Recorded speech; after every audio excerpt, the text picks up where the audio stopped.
We're joined now by Laura Loomer, who's been doing some excellent journalism related to Kamala Harris and the corruption of the legal system in California. Laura, thank you for joining me today.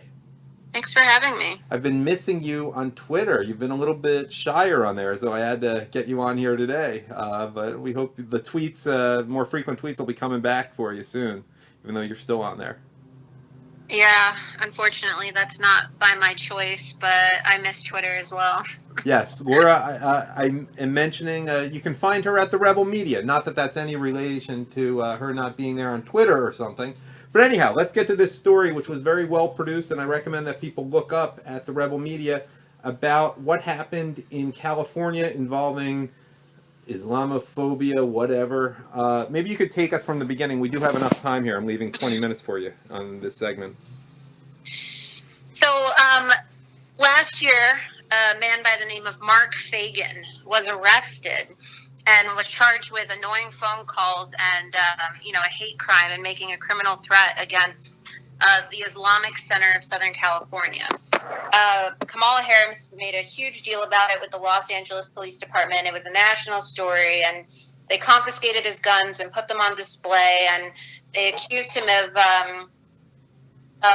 trying to commit a Columbine-style attack, right? And they portrayed him as this potential mass murderer, hateful bigot.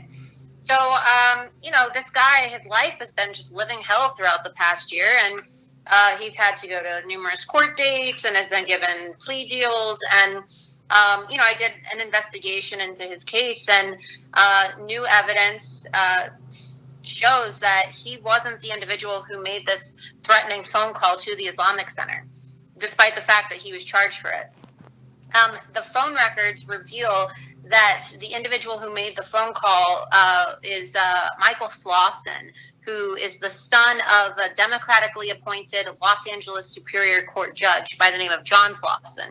Mm-hmm. So you have this huge conflict of interest here, and this really kind of sketchy, nepotistic, what looks to be like a cover-up of a crime of a public official's son, right? Mm-hmm. So I'm not sure how much of a crime it was based on what I saw described in the video, but they're charging a Trump supporter for it, right? A hate crime. Mm-hmm. I use the word crime because that's what they're calling it. They're calling it a hate crime because there was a 56-second long voicemail that was left for this Islamic Center that had supposedly threats and hateful language, and the LAPD and Kamala Harris have chosen to label it as a hate crime. Regardless of what they call it, they're calling it a crime, and someone was charged for it, right? I know. I'm just comparing it to the scenes I see in Berkeley of things that are not considered hate crimes. Yeah, and this man, his life has been turned upside down, and they had testimony from an employee of the Islamic Center of Southern California who said that the person who made a phone call on the 19th was the same person who made a phone call on the 20th, because there were two phone calls. One of them is directly traceable to Michael Slauson's number. The other one was used from some type of VPN software, right? Mm-hmm. And this employee said the person who made the call on the 19th made the call on the 20th. And that was the basis that Kamala Harris and the Islamic Center had for charging Fagan, but phone records show that Slauson made the call. So by the Islamic Center employee's statement, one would conclude that Slauson also made the other call, since he said both calls were made by the same person. Yet, there's been no discussion about this in the Los Angeles or California media, despite the fact that they defamed Mark Fagan. They have not held another press conference to announce this other suspect who hasn't been charged or to clear the record. And Kamala Harris is just totally silent.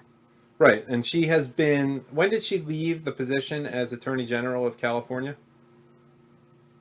Fairly recently, within the past year. But the thing that's more concerning about her is she's obviously being groomed as, a darling for the Democratic Party and, a queen of identity politics, and they're really prepping her for a 2020 run for the White House. Well, I think you and I have talked about my views on that. I think it's time people start calling her Kamala Harris, given how she is in her position without any exceptional track record in her 20s. She was sleeping with Willie Brown, who was the most powerful man in California politics, while she was in her 20s and he was in his late 50s, and that greased the wheels for her.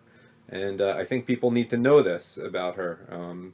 Sorry if that offends you as a woman, but hey, she's Kamala Harris for me. Yeah, no, it doesn't offend me. So let me make sure I have this summary right. It's essentially that they charged the wrong guy, ruined his life, as Ann Barnhart's talked about. They will often make people's lives hell, even if they can't ultimately convict someone and put them in jail. They can basically ruin their lives with allegations, which hurts their job prospects, which hurts them with customers, and it costs a fortune to defend oneself. And then after all that, apparently they have the right guy and they're not doing anything, and it's a person who's connected to a Democrat party machine judge. I'm understanding this correctly, Laura? Yeah, I mean, it appears to be, that appears to be the case, because what you have here is total, like, prosecutorial negligence, right? It looks as if though more than negligence. Yeah, but defamation, like a huge scale of defamation. And then also, too, it doesn't really appear that the LAPD looked at any evidence of phone records or really did a thorough investigation before they arrested him. Mark was arrested on October 19th. That was a whole entire month after the first phone call was made. And there's no evidence of him ever making a phone call to the Islamic Center. So what grounds did they have for arresting Mark, besides the fact that if you watch the video, you'll see that he made a couple inflammatory Facebook posts on their Facebook page. Which he's allowed to do. Yeah, that's free speech. You're allowed to criticize a religion, and you're allowed to post things as long as you're not, making death threats, which he never made any death threats. Right. So, and of course, Mark then admitted to making this phone call because the police told him they had his voice on a recording. So he said, "Well, if you have my voice, then it must be my voice, since I'm the only one who makes phone calls from my call." You have to watch the video to really understand it, because it's so complex, and you have to really get all the details to understand the situation. So in a way, he was kind of coerced or kind of tricked into admitting he made a call that he didn't make, because so he never called them. Yeah, but the LAPD told him, "Oh, we have your recording on a voicemail. We have your voice," but it was never. See, often it's just not a good idea to talk to the police, and right. Let them bring the charges, and they can get admissions that way. I mean, maybe that's my law school background talking, but there's no real reason ever to talk to the police. Frankly, there's no real reason to go on a Facebook page of an Islamic Center too, but I'm sure he's realized that by now. Frankly, I don't think there's any real reason to have any sort of interaction with Muslims, but that's just me. There have been a lot of unfriending on Facebook of one-time friends, and I don't miss them too much. I don't care. And a lot of them are good people. I don't care. It's not worth the trouble. But I digress. So, Kamala Harris here. How do you assess her role? Was she playing the political game? Is it maybe more behind the scenes? We want to make an example of this guy. Was she protecting? Well, if you're asking me, yeah, I mean, look, it appears as though Mark Fagan was the perfect political target. He was a gun owner, a Trump supporter during a presidential election when people wanted to create narratives of Islamophobia.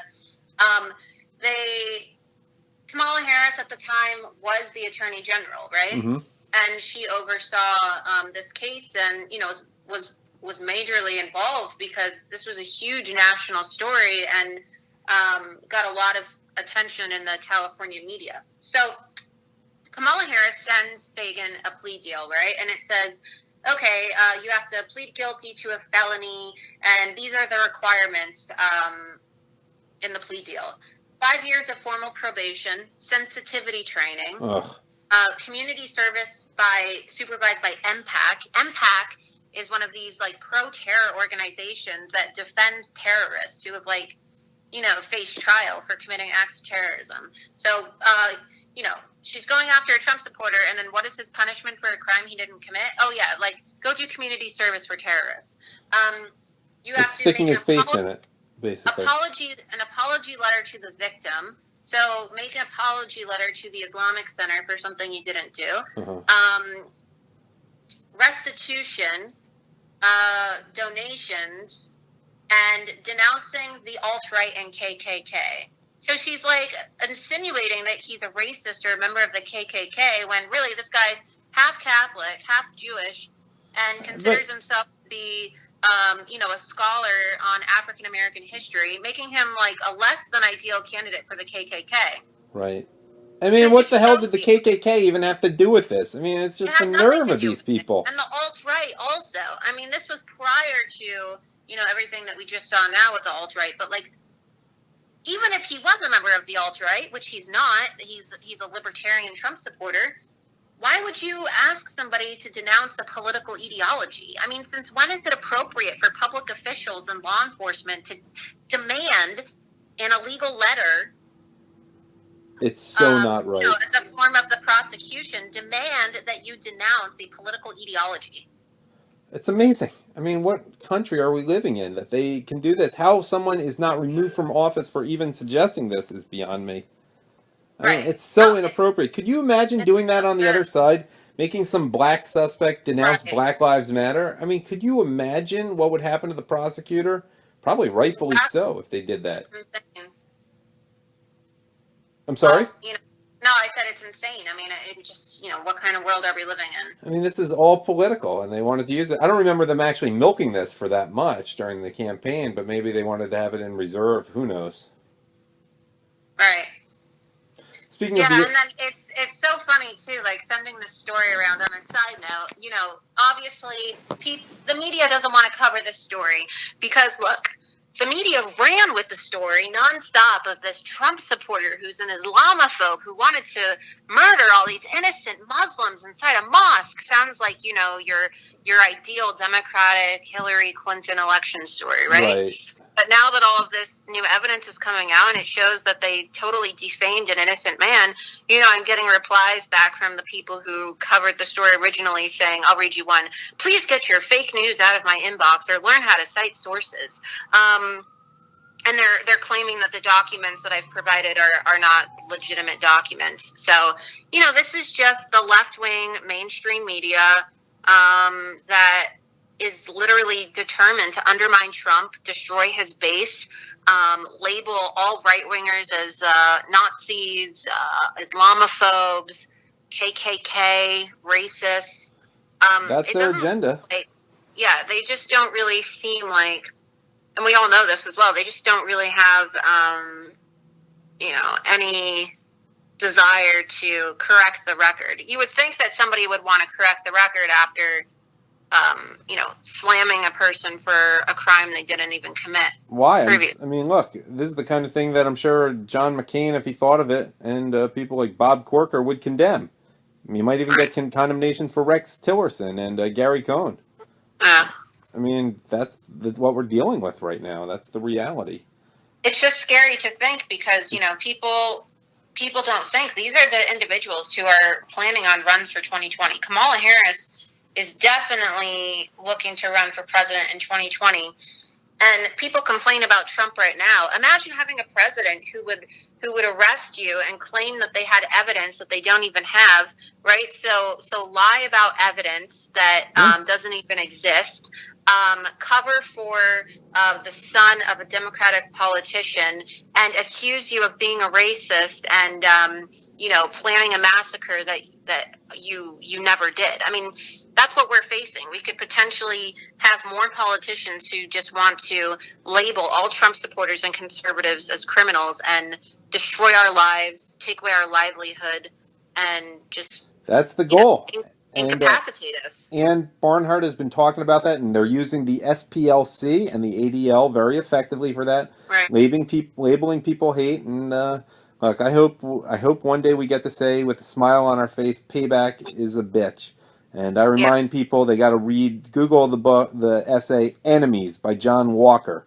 That's a worthwhile one for you too, Laura, for people to just be familiar with what we're dealing with here. They're not our political opponents. They're not nice people we can have disagreements with and then go back to having cocktails with. Nah, this is more at stake here, but I think you know that already.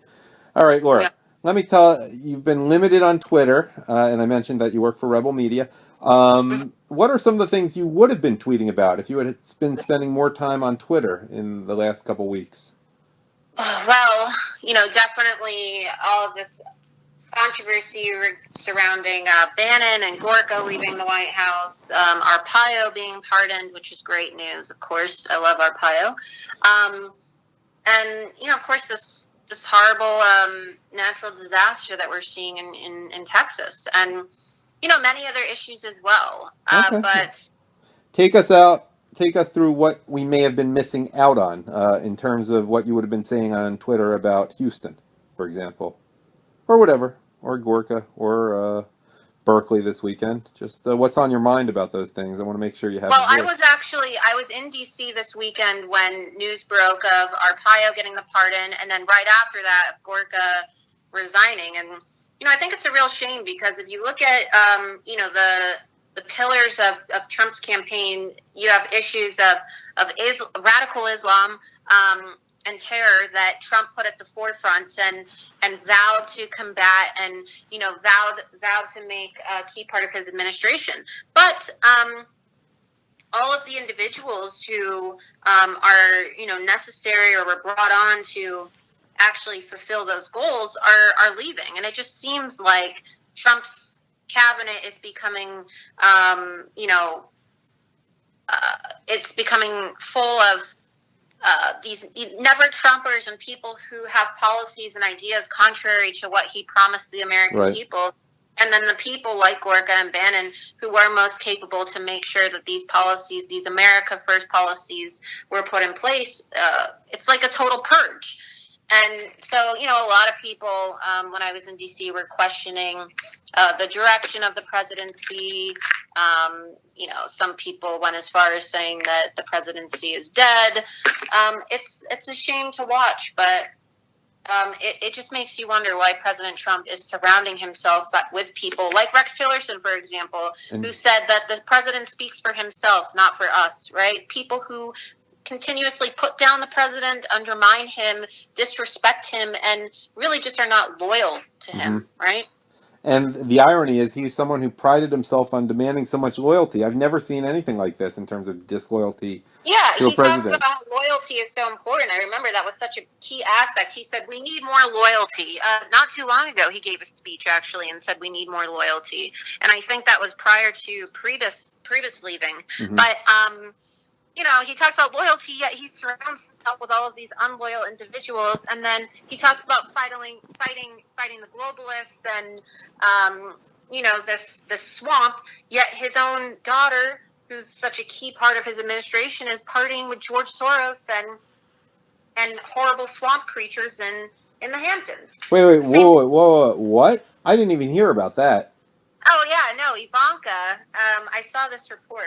You'll have to look it up. We only have a few more minutes left, but look it up. Yeah, Ivanka was in the Hamptons, and supposedly she was partying with Soros and family. No kidding. I'll look it up as we're talking now, but yeah, well, let me. You look it up. I'll say something. I don't want to give any fake news, disinformation. But, right. Well, you'll be accused of it anyway, so don't. My standard isn't that high. No, Ivanka Trump was, swirling champagne glasses in the Hamptons with the worst globalist of them all, right? George Soros. Was it Soros or Soros family members or people funded by Soros who might even be Republican? I believe it was Soros. No. Yes. Kushner and Ivanka rubbing elbows with Democratic billionaire Soros in the Hamptons. So. Oh my God. And Chuck Schumer. How can you even be at a party with those people? I mean, how can you enjoy yourself? Look, I haven't liked Ivanka and Jared to begin with, and, I thought her conversion to Judaism was fake, and I know that's a sensitive issue for you, so I won't go into the details there. I thought it was bogus, and I know people who make real conversions, don't do the things she does, like so soon. You're not playing golf on Shabbos like she does. I'm so sick of them, look. But Trump puts these people in place. I mean, he has two very capable... That's so funny that you said that. The first time I actually met Ivanka was at a golf tournament on Shabbos. Funny. Well, you don't have the same obligations she supposedly has, and we'll leave it at that. but that I do have. Right.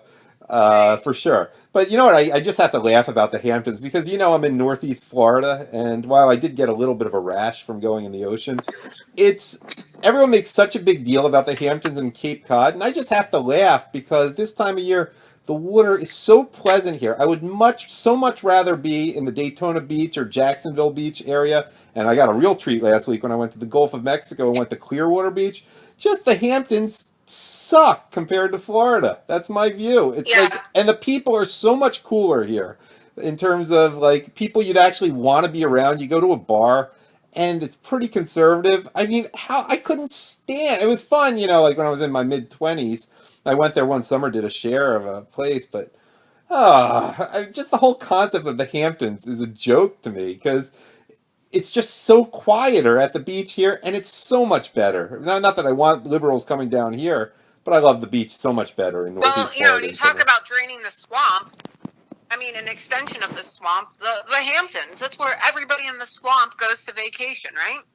Yeah, and by the way, it Their probably would be playground. cheaper just to fly to Jacksonville or Orlando Airport and drive to one of the beaches here and just get a place near there. I mean, literally, I think I stayed when I was in Clearwater last week for like under $80 at a perfectly fine motel, like a block from the beach in Clearwater, which is so much nicer this time of year or any time of year than the Hamptons. But anyhow, Right. I kind of have to wind down. Any final thoughts, Laura?